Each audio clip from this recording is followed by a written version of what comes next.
This is 7 News. Tonight, 100,000 people turn out for the Dockers' first grand final parade. Exclusive. 3 brothers walk free over a violent confrontation with police. And pop superstars One Direction tee off in Karrinyup as Perth fans get up close with their idols. From the studios of 7 Perth, Susanna Carr. Good evening. Purple haze has brought the streets of Melbourne to a standstill for today's AFL Grand Final parade. Despite being in enemy territory, Dockers fans were louder, brighter and seemed to outnumber the Hawks. Basil Zemplis is the MCG. And Baz, it must have been an amazing atmosphere.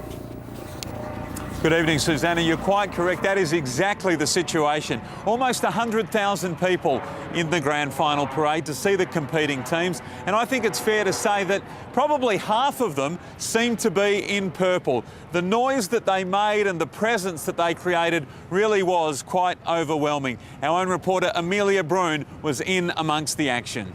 So the initial report was 20,000 Fremantle supporters coming over. That's grown to sort of 30 and 35, and now we're being told maybe as many as 50,000 people here in Melbourne at the grand final tomorrow around the area with a purple connection. We caught up with a few of them who have made a very special effort to be here for the AFL grand final.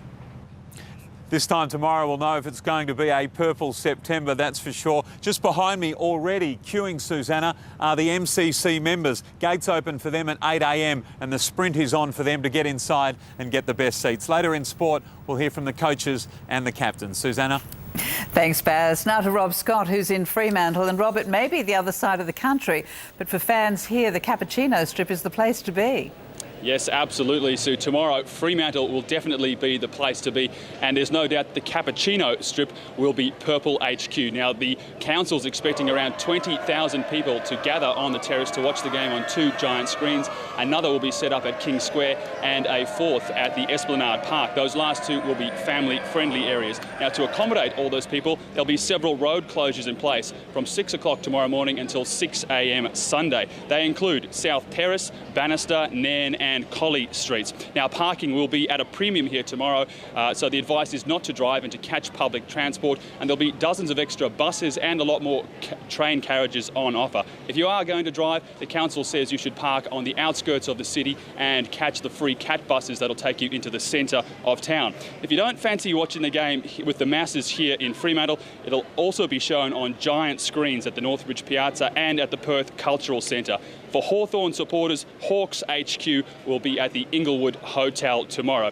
And just a reminder, 7's exclusive coverage of the AFL Grand Final starts at 7 a.m. tomorrow.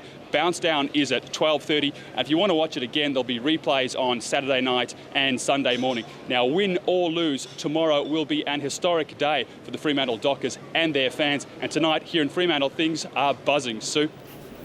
Thanks, Rob. Certainly going to be a great day. 3 brothers involved in a 7-minute standoff with police on the side of a Perth highway have walked free from court with a fine and no criminal conviction. Police used video filmed exclusively by 7 News to help charge the men with disorderly conduct and obstructing police. A 54-year-old man has apologised for molesting teenage boys he was supposed to be mentoring. One of the victims cried as Roderick Finch pleaded guilty to 22 sex crimes. Tracy Moran reports. A motorcyclist has died in a crash at Roleystone this afternoon. Police say the bike, ridden by a 30-year-old man, collided with a car at the intersection of Canning Mills Road and Kiley Road around 2 p.m. The driver of the car wasn't hurt. Police are yet to determine who was at fault. Police will have eyes all over Perth, including in the sky, to monitor long weekend traffic. Our cameras were today given a look at how technology is making it harder for bad drivers to escape detection. Grant Taylor reports. International pop sensation One Direction have emerged from their Perth hotel room and sparked a fan frenzy. The 5 boy band members, estimated to be worth $1 billion, have been keeping a low profile since arriving in Perth yesterday. Up next, the Costa Concordia shipwreck gives up its final secrets.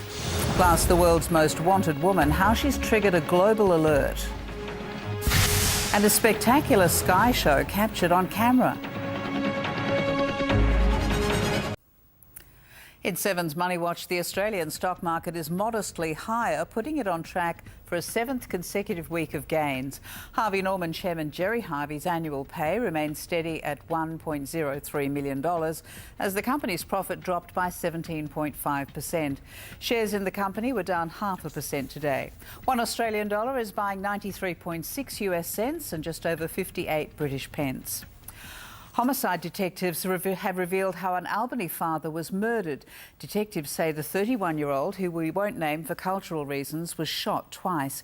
His body was found in bushland in the suburb of Yakamaya a fortnight ago.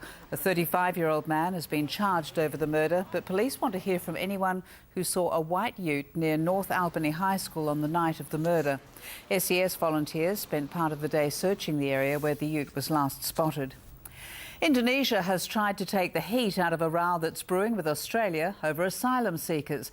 The move follows a statement from its foreign minister which divulged details of his private meeting with Julie Bishop when she was warned not to turn back boats. Police forces around the globe are on the lookout for the world's most wanted woman, a British mother known as the White Widow.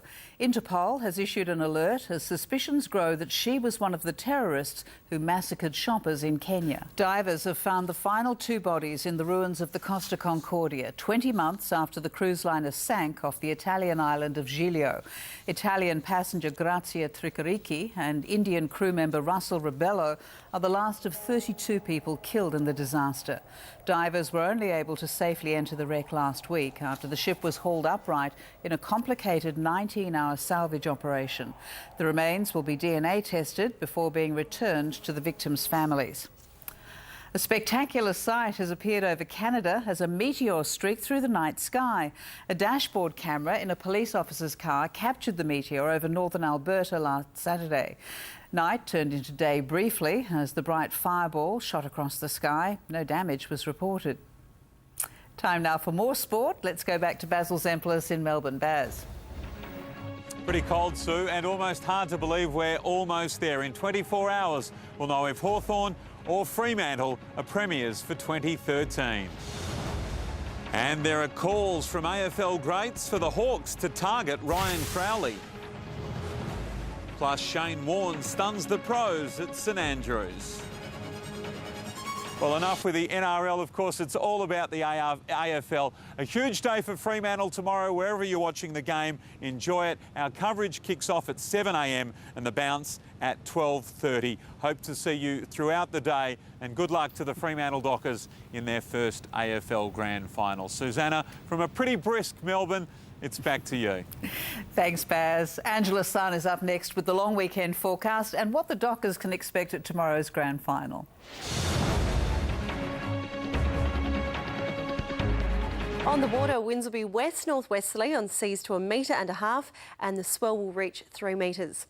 So tomorrow it'll be fine and partly cloudy with a top of 22 degrees, then 21 and showery on Sunday. It looks like it's going to be damp again on Monday morning, looking at a top of just 18. Then back to fine weather for Tuesday and Wednesday before more showers return towards the end of next week. Now, before I go, I'd like to wish Frida Sullivan a happy 100th birthday and congratulations to Anne and Brian Harris and Tom and Dorothy Ridley. Both couples have each been married 60 years today. Alf and Beryl Jordan have topped that by a year, and Ethel and John Hodgson are celebrating 66 years married together today. Hope you all have a fantastic weekend. I'll see you on Monday live from the Royal Show. It's back to you, Sue. Thanks, Angela, and don't forget our exclusive coverage of tomorrow's AFL Grand Final starts at 7 a.m. Bounce down is 12:30. Now here's Monica in Melbourne with Today Tonight.